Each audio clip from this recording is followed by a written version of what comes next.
नमस्कार दोस्तों, मैं पुदार नेहा, वैदिक एस्ट्रोलॉजर, हीलर और वास्तु कंसल्टेंट। हमारे चैनल 9 प्लैनेट सॉल्यूशंस में आपका बहुत बहुत स्वागत करती हूँ।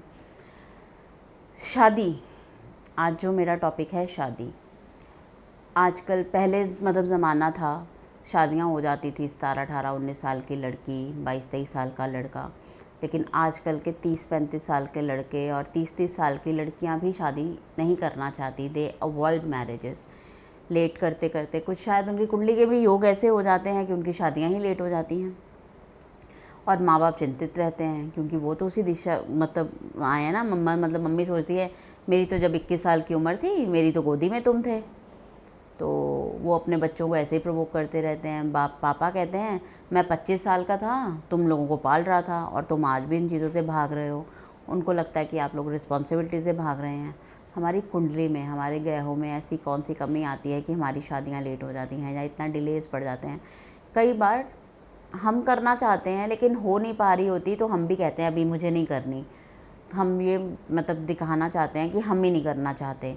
किसी को हम शायद नहीं बता पाते कि हो नहीं रही, कि लोगों को ये ना लगे कि इसमें कोई फॉल्ट है, कोई नुक्स है। बट लोगों का नज़रिया है, बट ऐसा नहीं होता कि कोई काम नहीं हो रहा तो उसमें कोई फॉल्ट हो। भगवान की मर्ज़ी है, इसीलिए देरी हो रही है। शादी के जो मेन कारक हैं, शुक्र तो है ही हैं, वो संबंध के कारक हैं। लेकिन जो मेन कारक हैं शादी के, उस गांठ के, वो हैं गुरु, बृहस्पति।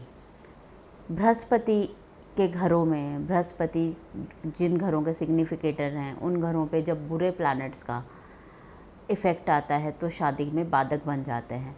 मान लीजिए किसी साल शादी होना चाह रही है, हम अपने करियर को लेके नहीं करते हैं और वहाँ से प्लैनेट का ट्रांजिट हो जाता है और फिर हमारी शादी में डिले हो जाता है। योग ये नहीं है कि दोस्तों योग नहीं आता है, योग तो टाइम टू टाइम आता है, लेकिन बिकॉज सम ऑफ हाउ हम नहीं मानते। मुझे अपना करियर स्टैंड करना है, मुझे अभी 2 साल नहीं करनी, तो हमारा वो योग निकल जाता है। तो वो तो अपना टाइम लेके ही दोबारा आएगा ना। तो हमने वो अपॉर्चुनिटी एक बार मिस कर दी है। तो अब जो मेरे भाई हैं, जो मेरी बहनें हैं, जो मेरे दोस्त हैं, वो शादी करना चाहते हैं और उनकी शादी में डिले आ रहा है, तो वो ऐसा क्या करें कि उनकी शादियां हो जाएं। मैं आपको कुछ उपाय बताती हूँ। वीरवार के व्रत कीजिए, केले के पेड़ की पूजा कीजिए। वीरवार को केला मत खाइए। वीरवार के व्रत में आपको पता है नमक नहीं खाते, मीठा खाते हैं। तो वीरवार का व्रत कीजिए, येलो कलर के कपड़े पहनिए, वीरवार की कथा पढ़िए, सुनिए या पढ़िए जो आपको ठीक लगता है। और कोशिश हमेशा ये कीजिए कि कथा फ़ोन पे मत पढ़िए, वो ठीक नहीं होता। आप मैक्सिमम ये कीजिए कि फ़ोन से प्रिंट आउट निकाल दीजिए। आजकल ये चीज़ें अवेलेबल इजीली हो जाती हैं। अब हम सोचते हैं कहाँ हम ढूंढेंगे वीरवार की कथा की दुकान, कौन इतनी दूर जाएगा। तो बस ये आप एक प्रिंट आउट निकालिए, क्योंकि फ़ोन भी राहु का कारक है, इलेक्ट्रॉनिक है, डिवाइस है, वो राहु का कारक है। तो अवॉइड फ़ोन। पेपर निकालिए, पेपर के ऊपर पढ़िए। गायों को हरा चारा डालिए, इससे भी आपको फ़ायदा मिलेगा। वीरवार को पीली चीज़ें खाइए, पीले कपड़े धारण कीजिए, अपने ऊपर इस चीज़ का इफ़ेक्ट लाइए।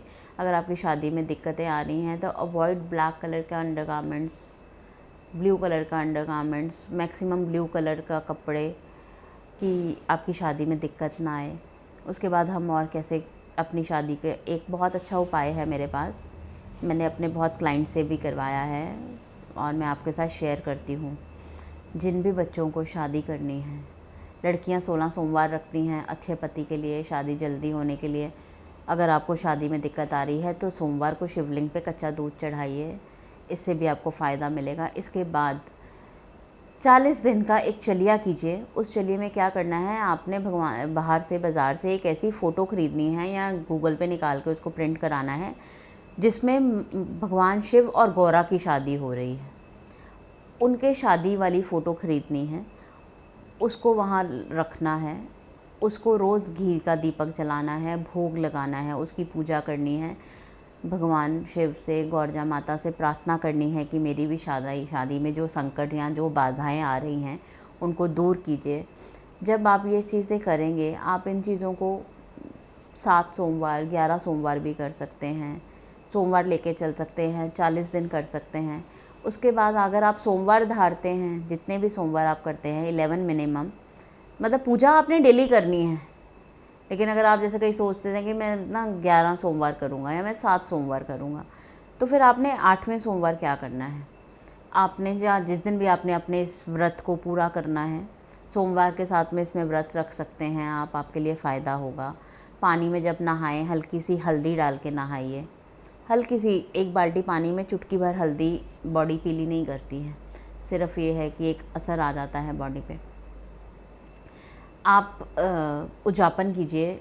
इसमें आपने एक सफ़ेद रंग का कॉटन का कपड़ा लेना है, 5 मिठाइयाँ लेनी है, 5 तरह की मिठाइयाँ, क्वांटिटी 1-1 2-2 पीस मैक्सिमम, दूध से बनी हुई मिठाई, 5 तरह का फल, माँ गौरजा के लिए एक लाल चुन्नी, श्रृंगार का सामान, मतलब सुहागन का जो सामान आता है, हरी चूड़ियाँ, ये आपने सब मंदिर में चढ़ाना है कुछ दक्षिणा के साथ। चॉइस आपकी है, दक्षिणा कितनी भी ले सकती हैं आप। जब ये चीज़ें सब वहाँ पे भगवान शिव पे चढ़ा के आएंगी तो परमात्मा, भगवान शिव, माँ गौरजा आपको आशीर्वाद देंगे कि आपका संसार बसे, आपको शादी में पूरा सुख मिले, समृद्धि रहे, आपकी शादी बहुत जल्दी हो जाए और बहुत अच्छा आपको लाइफ पार्टनर मिले जैसा आपकी इच्छा है। आप इस उपाय को कीजिए, उसके बाद आपको पक्का रिज़ल्ट मिलेगा। इस उपाय से आपकी शादी में जो विलम्ब आ रहा है और जो आपके पेरेंट्स परेशान चल रहे हैं, आपको पक्का फ़ायदा देंगे। आप इतना लंबा नहीं खींचना चाहते तो 40 डेज़ तो कीजिए। 40 डेज़ के बाद जो भी सोमवार आता है उस दिन इस चीज़ का उजापन कीजिए। देखिए, जब भी आप ये चीज़ करेंगे ना, इसके बाद उजापन बहुत मस्ट है। ये चीज़ याद रखिएगा कि हमने एक कामना की थी, अब हमारी पूर्ण प्रार्थना है, परमात्मा प्लीज़ इसको कीजिए। आप इस व्रत में सोमवार के व्रत भी रख सकते हैं, आपको ज़रूर फ़ायदा देगा। धन्यवाद दोस्तों, कल फिर मिलूँगी आपको अपने नए वीडियो के साथ। आप मेरी वीडियोस को सब्सक्राइब करते हैं, शेयर करते हैं, उसके लिए आपका बहुत बहुत शुक्रिया। जब भी आप सब्सक्राइब करते हैं तो बेल आइकॉन को दबाना नहीं भूलिए कि आपको मेरा वीडियो आपसे मिस ना हो, आपको पता लग जाए कि आप, कई बार क्या होता है कि हम रोज़ नहीं सुन पाते हैं वीडियो, लेकिन हम हेडिंग्स देते हैं कि आपकी लाइफ में ये प्रॉब्लम है, तो आप उसको ज़रूर सुनिए कि आपको पता चल सके कि आपकी लाइफ में क्या छोटी सी प्रॉब्लम है। क्योंकि वजह कभी भी बड़ी नहीं होती, वजह कब छोटी सी ही होती है, लेकिन वो बहुत बड़ी प्रॉब्लम की वजह बन जाती है। सो अवॉइड दीज थिंग्स और आपको बहुत फ़ायदा हो। परमात्मा आपकी ज़िंदगी में सुख शांति रखे, बरकत रखे, हर तरह की इच्छाएं आपकी पूरी कीजिए, करे। धन्यवाद दोस्तों।